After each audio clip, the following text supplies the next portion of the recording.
Good morning. I'm Councillor Glen, and this is my weekly update for Saturday, May 24th. I've got my umbrella. It's another rainy weekend, unfortunately. This morning, I'm at the stormwater pond in Jackson Trails, right at the north end of Stittsville Main Street. And I'm here today because earlier this week, the city installed some new benches, including the one just over my shoulder there. So I wanted to come and check those out this morning. We do have a small budget to do installations like benches in the community. There's some requirements and so on, and we do try to take into account resident requests. So if there's a location in the community that you think could use a bench, let us know about it. I think the locations we have here, there's 3 benches, are pretty good locations with a nice view over the stormwater pond. And this stormwater pond is, it's got great pathways all around it. It's near the Feed Mill Creek.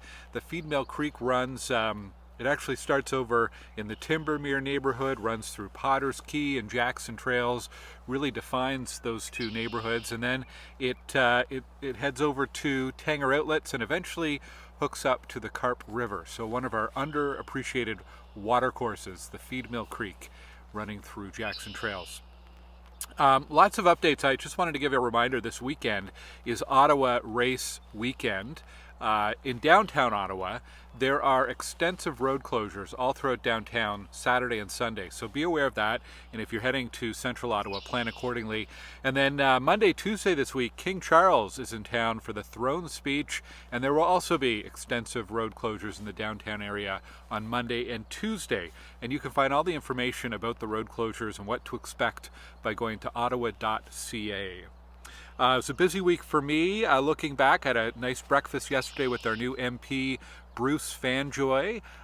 He is being sworn in today, I believe, officially, and then on Monday is when the House of Commons sits. So obviously wanted to congratulate Bruce on his election win, and we also chatted about some priorities for Stittsville, where we have some intersection between municipal and federal priorities and responsibilities, and how we can work together to try to advance some things for our community. So stay tuned for more on that. On Thursday evening, I was really happy to attend a donor and volunteer appreciation evening at the Stittsville Food Bank. Dozens of volunteers and donors were thanked for their contributions to the food bank. In Ottawa, 1 in 4 families are considered food insecure, and food bank usage keeps going up. So thank goodness we have organizations like the Stittsville Food Bank and all of the volunteers who work there and all the donors who support with their donations, because they are definitely in need. Some local updates. I wanted to tell you about an information meeting we're having on June the 10th. It's going to be an online meeting, and it's for a proposed hotel and indoor aquatic center on Palladium Drive, right near the Queensway, on the northeast corner of the Connections community. So definitely of interest if you live in the Connections community, but of interest to anyone who lives in Stittsville and I suppose Canada. So across the highway from the Cabela's and so on near Tanger Outlets. So that's June the 10th. You can register for that online.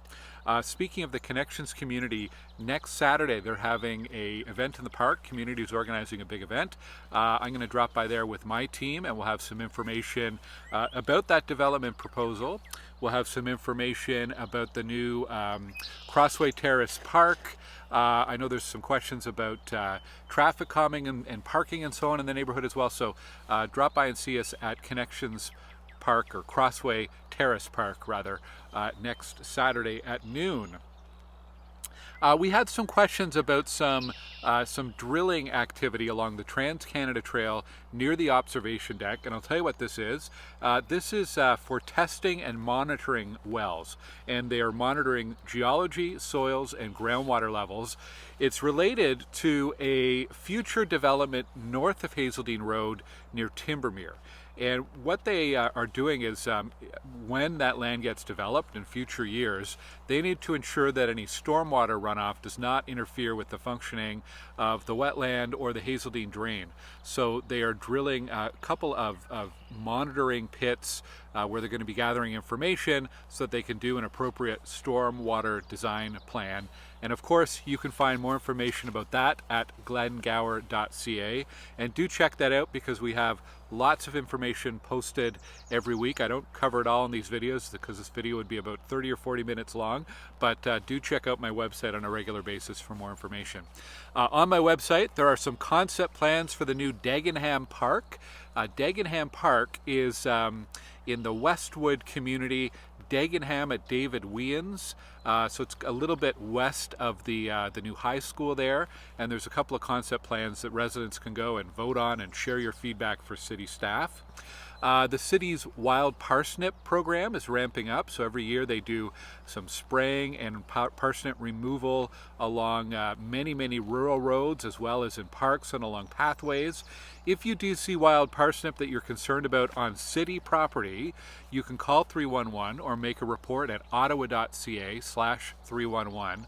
But that's only on public property. Private property wild parsnip, like in your neighbor's yard, is their responsibility, and the city does not manage that piece. And as I should probably remind everyone more often, 311 is always the best route if you've got something to report to the city. A broken street light, some tree that needs maintenance, whatever it might be. Call 311 or go online and submit a report online to ottawa.ca/311. Ottawa Public Health wants to remind folks about the COVID-19 vaccine, especially if you're in the high-risk category. You are eligible for a booster shot for the COVID vaccine. High risk includes individuals 65 and older and a number of other categories. You can find more information at ottawapublichealth.ca. I'll tell you about some upcoming events in the community, in and around the community. Today, the Goulbourn Lawn Bowling Group has an open house. They're located, if you keep going south down Stittsville Main Street, across from the Goulbourn Middle School. They've got an open house, I believe it's 9 a.m. to 1 p.m. This afternoon at the library, the Goulbourn Township Historical Society. They have a special presentation on VE Day, so be a good one to check out. This Friday, my team's going to be doing a Cleaning the Capital event at Fringewood. We had to postpone it from yesterday because it was raining. So we're going to do that this Friday, May the 30th at Fringewood Park. So hope you can join us for that. Let's Bike Month is coming up starting June the 1st. This is organized by EnviroCenter, a great event, encouraging people to get out on their bikes and also a bit of advocacy around cycling safety and cycling infrastructure. You can sign up to participate. What you do is you sign up and you log your rides, any bike rides you make from June 1st to June 30th, and there's a chance to win some prizes. So go to the letsbike.ca website and sign up and join our Team Stittsville group so that we can track our rides together. And thanks everybody who signed up so far. We're doing a special workshop on June 2nd with EnviroCenter. We're going to be doing a short bike tour around around Stittsville rather, starting and finishing at the Cardell Rec. I think there's probably a very small number of spaces still available for that. It's a small group ride, so if you're interested in that, check out my website or letsbike.ca and look for the workshops for more information. June 12th, we are doing an emergency preparedness workshop with the Canadian Red Cross here in Stittsville. And you can register for that on my website at glengower.ca. And June 7th is our Welcome to Stittsville Multicultural Festival, one of our biggest events here in Stittsville over the year. It's Saturday, June 7th. We are looking for some more volunteers, so if you can help out, send me a note. We've got performances, we've got exhibitors, we've got food, we've got kids activities. It's all completely free, and I hope we see you at Village Square Park on June the 7th. Maybe you've seen some of our signs going up around the community already. More information about all of these events is available at glengower.ca/events. We've got the full list of upcoming events in the community over the next few weeks. Wanted to wrap it up with a thank you or a congrats to students at both Sacred Heart and South Carleton for successful Relay for Life events. Sacred did theirs yesterday and South did theirs a week ago, raising tens of thousands of dollars for the Canadian Cancer Society. So just absolutely incredible. Thank you to all the students who put that on and all of the donors as well. And looking forward this week, we've got our Stittsville Volunteer Awards on Tuesday night. So next week, I'll share with you a list of all of the winners. It's a really great group of nominees, and looking forward to a very special event Tuesday evening.